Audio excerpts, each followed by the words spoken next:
If you think healthy gardens depend on expensive store-bought fertilizers and fancy sprays, you've been sold a myth.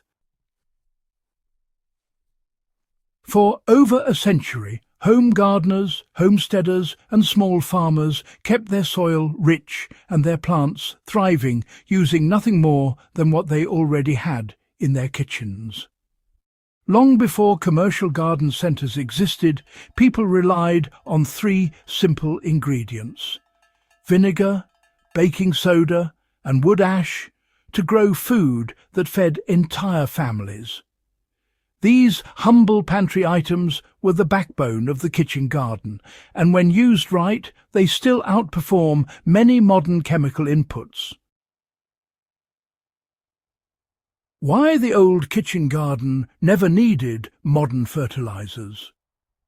From the early 1900s through the post-World War II years, nearly every household with a small patch of land maintained what was called a kitchen garden. It wasn't decorative, it was survival. Families needed reliable, high-yield crops with minimal outside inputs. They didn't have access to the chemical fertilizers or pest control sprays we take for granted today. Instead, they relied on natural chemistry and observation. They discovered that simple ingredients, acids, alkalines and minerals, could correct soil imbalances, fight diseases and feed crops in ways that aligned with nature's cycles. The result was soil that stayed alive and fertile, season after season, without ever being burned out by chemicals. Let's break down how each of these three pantry items, vinegar, baking soda and wood ash, earned its place as a garden essential, and well, how you can use them today to achieve the same healthy, resilient results. Vinegar was the secret weapon for pest control and soil balance. Gardeners quickly learned that white vinegar's natural acidity could handle multiple garden problems. When diluted properly, it became a biodegradable pesticide, fungal control spray, and even a tool for adjusting soil pH. The trick was always in the dilution. For weed control, they used vinegar straight or mixed it with a small amount of salt and soap. This combination stripped the waxy coating off unwanted plants, dehydrating them without poisoning the soil. For soil pH correction, a tablespoon of vinegar in a litre of water helped acid-loving plants like blueberries, hydrangeas and potatoes thrive in alkaline soils. But the real secret was in fungal control. A light spray made from 1 part vinegar to 10 parts water could stop early stages of mildew and mould on leaves without harming most vegetables.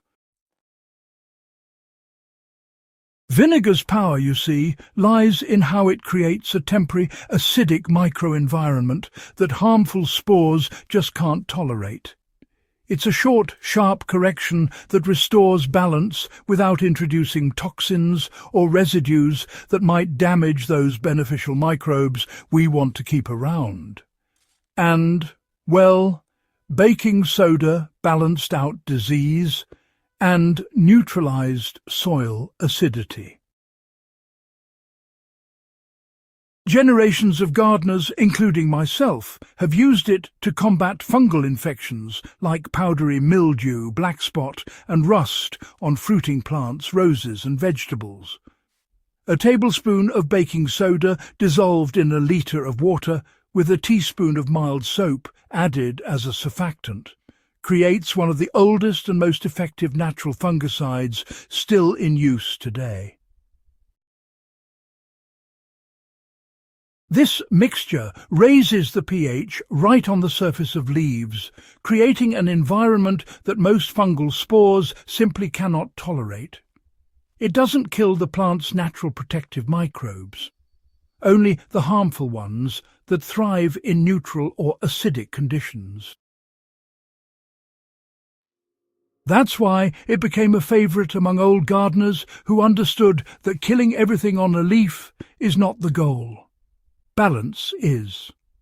Baking soda also had another use, correcting soil acidity.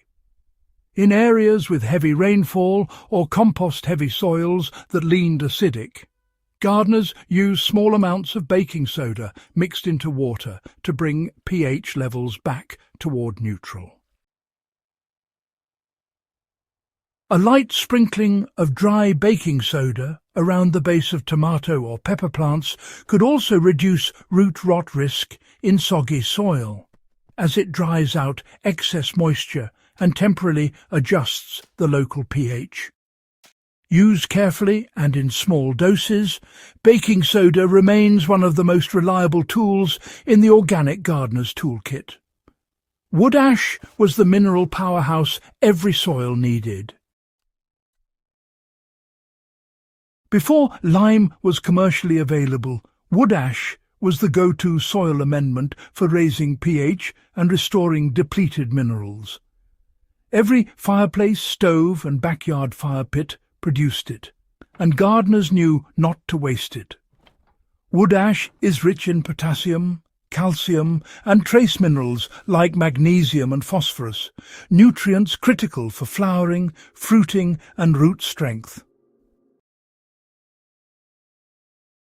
When lightly sprinkled over garden beds or mixed into compost, it neutralized overly acidic soils and added slow-release minerals that plants could draw on for weeks.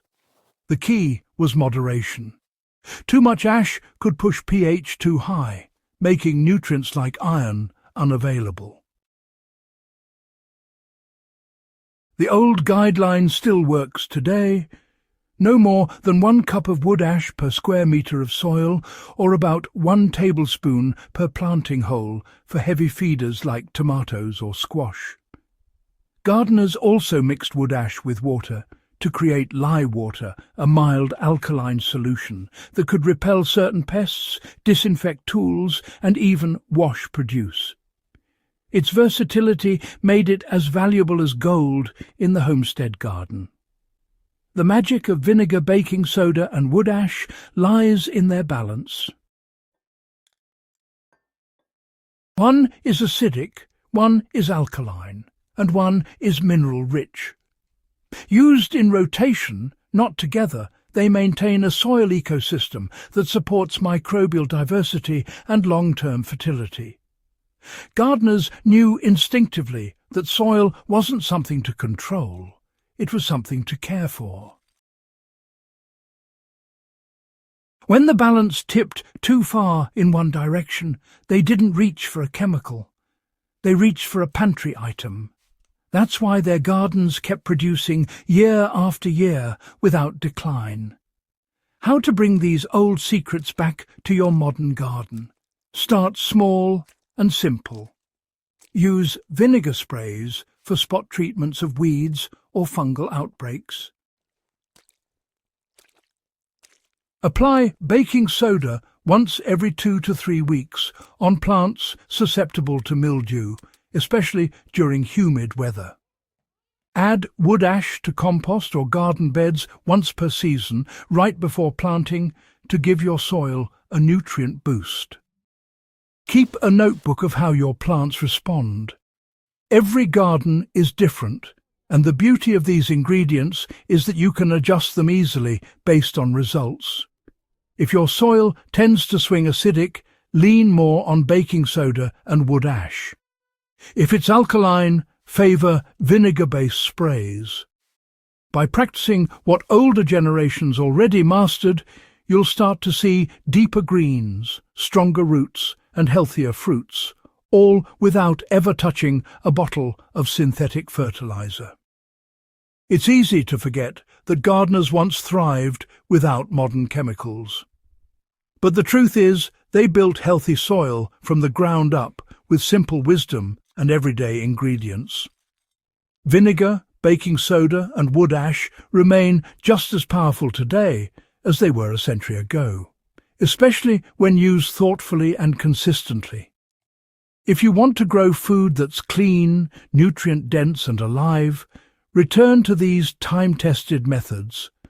Ditch the expensive products and trust the basics. Your soil will reward you for it. For more forgotten gardening wisdom and proven natural formulas, make sure you subscribe to Gentle Herb Living, where we bring back the old methods that truly work. Share this video with a gardener who's ready to break free from the chemical cycle and rediscover what real soil health feels like.